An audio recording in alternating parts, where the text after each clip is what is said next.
Well, we're on actually day 6, but if I could be honest, my phone was full of pictures and videos. So I've been spending the last 2 days clearing out my phone, and I don't want to pay for more storage because I had way too much on my phone.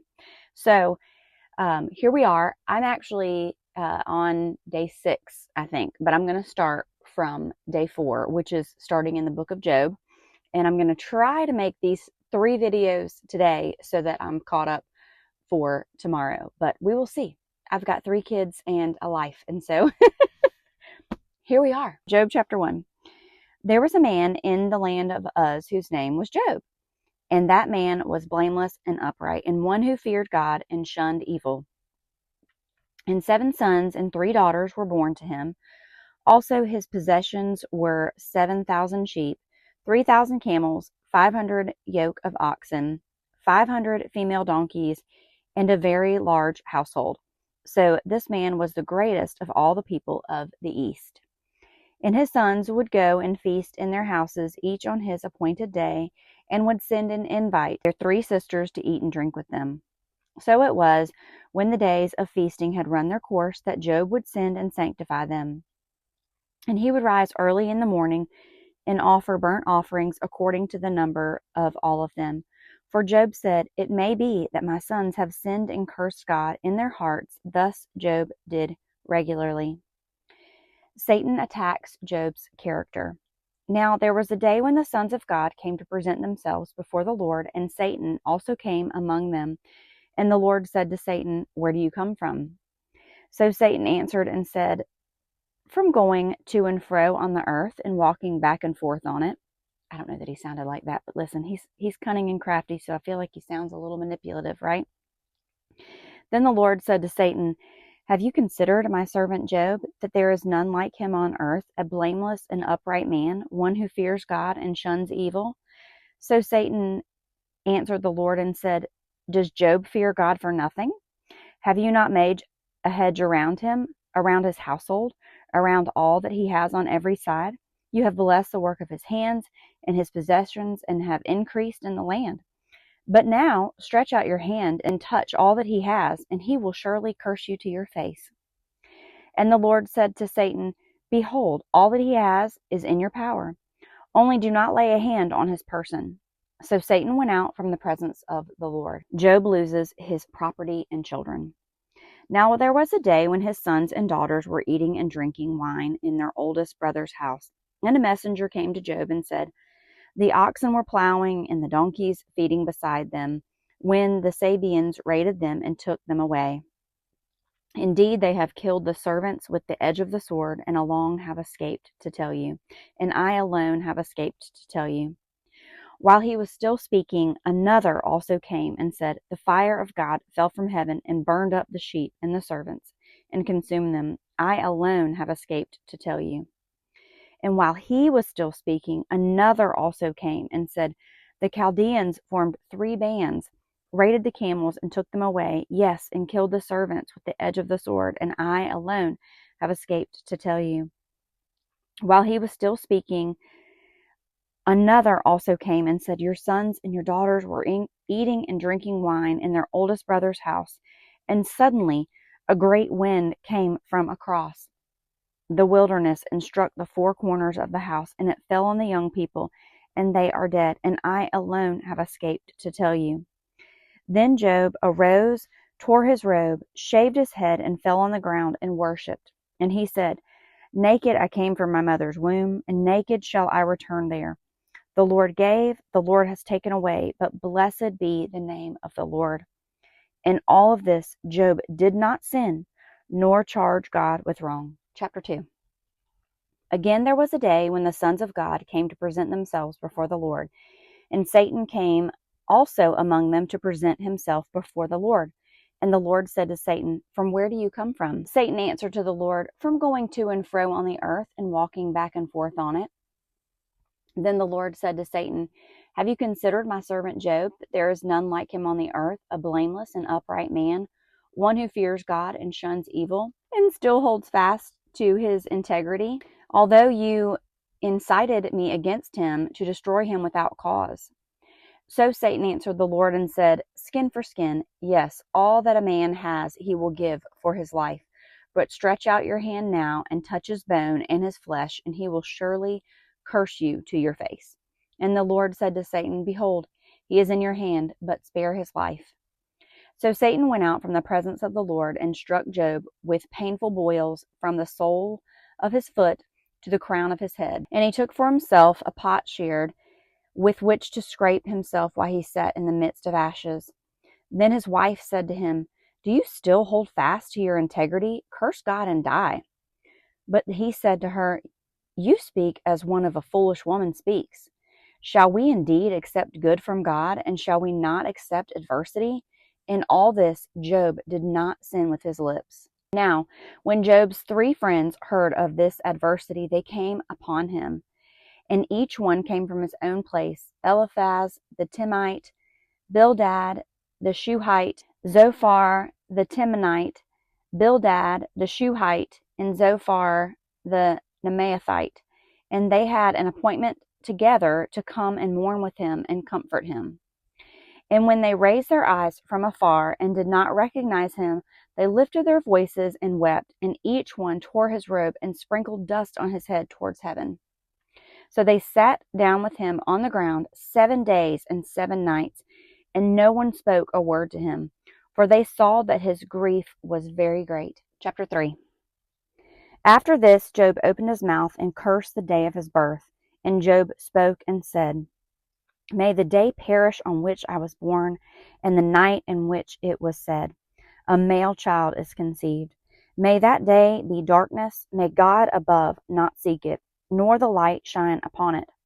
May darkness and the shadow of death claim it. May a cloud settle on it. May the blackness of day terrify it. As for the night, may darkness seize it. May it not rejoice among the days of the year. May it not come into the number of months. Oh, may that night be barren. May no joyful shout come into it. May those curse it who curse the day, those who are ready to arouse Leviathan.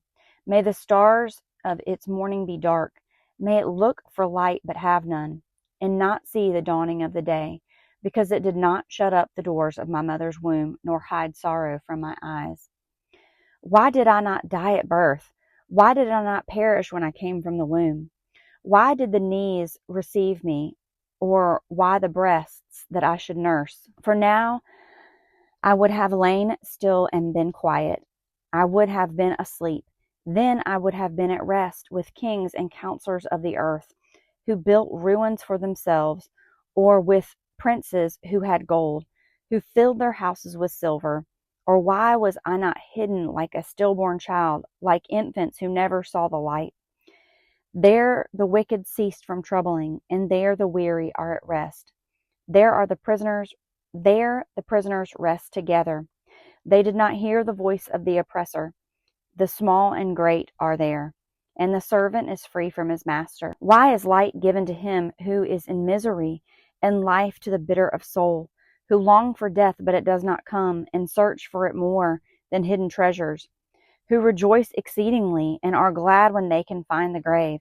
Why is light given to a man whose way is hidden, and whom God has hedged in? For my sighing comes before I eat, and my groanings pour out like water. For the thing I greatly feared has come upon me, and what I dreaded has happened to me. I am not at ease, nor am I quiet. I have no rest, for trouble comes. Chapter 4. Then Eliphaz the Temanite answered and said, If one attempts a word with you, will you become weary? But who can withhold himself from speaking? Surely you have instructed many, and you have strengthened weak hands. Your words have upheld him who was stumbling, and you have strengthened the feeble knees. But now it comes upon you. It touches you, and you are troubled. Is not your reverence, your confidence, and the integrity of your ways your hope? Remember now, whoever perished being innocent, or where were the upright ever cut off? Even as I have seen, those who plow iniquity and sow trouble reap the same. By the blast of God they perish, and by the breath of his anger they are consumed. the roaring of the lion, the voice of the fierce lion, and the teeth of the young lions are broken. The old lion perishes for lack of prey, and the cubs of the lioness are scattered. Now a word was secretly brought to me, and my ear received a whisper of it. In disquieting thoughts from the visions of the night, when deep sleep falls upon men, fear came upon me, and trembling which made all my bones shake. Then a spirit passed before my face. The hair on my body stood up. It stood still, but I could not discern its appearance. A form was before my eyes. There was silence. Then I heard a voice saying, "Can a mortal be more righteous than God? Can a man be more pure than his Maker? If he puts no trust in his servant, if he charges his angels with terror, how much more those who dwell in houses of clay, whose foundation is in the dust, who are crushed more than a moth? They are broken in pieces from morning until evening. They perish forever, and with no regarding, does not their own excellence go away? They die, even without wisdom." So a huge takeaway from the entire book of Job is that we can go through trials and tribulations, and it doesn't always point to sin. I think that just like in the book of James, it talks about that to count it all joy when you go through trials. And then when you continue to read, it says, if you need wisdom, to ask from the Lord. So I think that when we are walking out trials, that we should seek the face of God and ask the Lord, is this from something that I brought into my life? Is this from sin? Is this an attack? How should I walk out this attack? Let me say this. I think we should always remain humble before the Lord. And that no matter if it's an attack from Satan or if it's something that we've brought into our own lives and brought upon ourselves, we should always face it with humility and ask God how we can change, how we can grow from it, how we can become better reliant on the Lord and trust in the Lord. I will probably touch on that many times. So I'm going to segue into the part where Job's wife, she told him to curse God and die. And I love Job's response. You know, he said, well, so God can give us all of these great things, but we're not going to still, serve him and trust him just because he takes them away. I am not even going to begin to fathom what it would be like to lose all of my children, all of my possessions, all of my things that make me feel so comfortable. And would I feel the same way she did? I hope I wouldn't, but I'm not going to sit here and say that I wouldn't. But I also hope and pray that I don't care if it's something small and minuscule or something huge in our lives, that if my husband is holding on to his integrity, which I feel is trusting in the Lord, looking to the Lord, saying, okay, God, I trust you no matter what. I'm going to serve you no matter what. That no matter the bleakest of situations, that I would praise him for it and not tell him, you know what, let's just turn our back on the Lord. He's forsaken us. He's not trustworthy. Number one, I feel like that is a ploy of the enemy using Job's wife. But number two, I also can totally understand seeing and looking at her circumstances, why she wouldn't feel that way and why she wouldn't say that, and I'm proud of Job for rebuking her, right? It would have been so easy for Job to just be like, I know, babe, it's really hard. It's really tough. But he didn't. He's like, hey, wait a minute. Just because God's taken everything away, just because we feel like we can't trust God, that our circumstances are terrible, and they were, that doesn't mean that we don't trust and honor God and keep our integrity. And man, what a response. And I pray, let me just say, I know it would hurt and it would stink and it would probably cause me to even have a nasty response. But I pray that if I would say that to my husband, that he would have the same response, that he would be a man of integrity.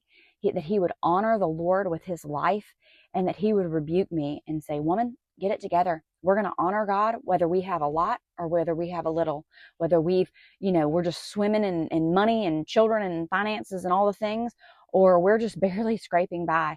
We're going to praise the Lord no matter what. And then you know what that does? That kicks Satan right in the teeth, because Satan's number one job in this story was he wanted to destroy Job to the point that he cursed God and died. And if you read to the end, Job did not curse God. Now, he made a curse the day that he was born, but he did not curse God. And that just kicks Satan right in the teeth.